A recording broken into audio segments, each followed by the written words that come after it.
നമുക്ക് രണ്ടാമത്തെ ക്വസ്റ്റ്യൻ ആയ what is the sum of the 9th 10th and 11th term? 3 ടേമുകൾ കൂട്ടിക്കഴിഞ്ഞാൽ എന്ത് കിട്ടുമെന്നാണ് നോക്കേണ്ട.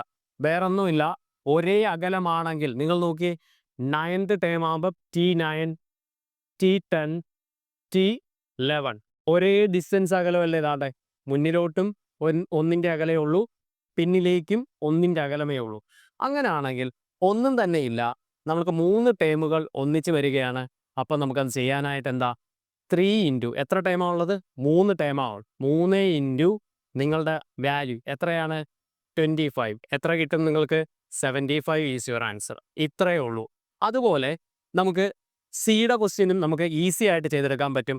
എത്ര? 8th 9th 10th 11th 12th 5 term ഉണ്ട്. അപ്പോൾ എന്താ, T8 T9 T10 T11 T12 ഇത്രയാണുള്ളത്. അതായത് 10ാമത്തെ ടേം 25 ആണെന്നറിയാം. നമുക്ക് അതിൽ നിന്ന് ഇവിടം വരെ വരുമ്പോൾ 2 ടേമിൻ്റെ ഡിഫറൻസ് ഉണ്ട്.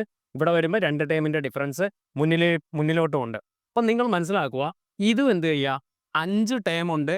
5 ഇൻറ്റു 25 നിങ്ങൾക്ക് കിട്ടും 125. ഇതാണ് ആൻസർ.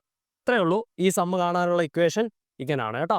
ഇതെല്ലാം കൂടെ കൂട്ടുന്നതാണ് സമ്മ് എന്ന് പറയുന്നത്. അതായത് ഇതും ഇതും എല്ലാം കൂടെ ഒന്ന് കൂട്ടി വയ്ക്കുമ്പോൾ എത്ര കിട്ടുമെന്ന് വെച്ച് കഴിഞ്ഞാൽ സിംപ്ലി നിങ്ങൾക്ക് എന്ത് ചെയ്യാം, എത്ര എലമെൻറ്റ്സ് ഉണ്ടോ, അതായത് എത്ര നമ്പേഴ്സ് ഉണ്ടോ അതെല്ലാം കൂടെ, ആ ടേമുകളെല്ലാം കൂടെ എടുക്കുക. ഇപ്പോൾ 1 2 3 4 5 ഇൻറ്റു 25.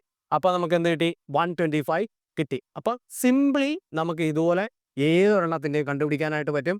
പേജ് നമ്പർ 26 ഇതേ പാറ്റേണിലുള്ള ഒരു ക്വസ്റ്റ്യൻ കിടപ്പുണ്ട്. അപ്പോൾ അത് നിങ്ങളെല്ലാവരും ചെയ്തു നോക്കുക.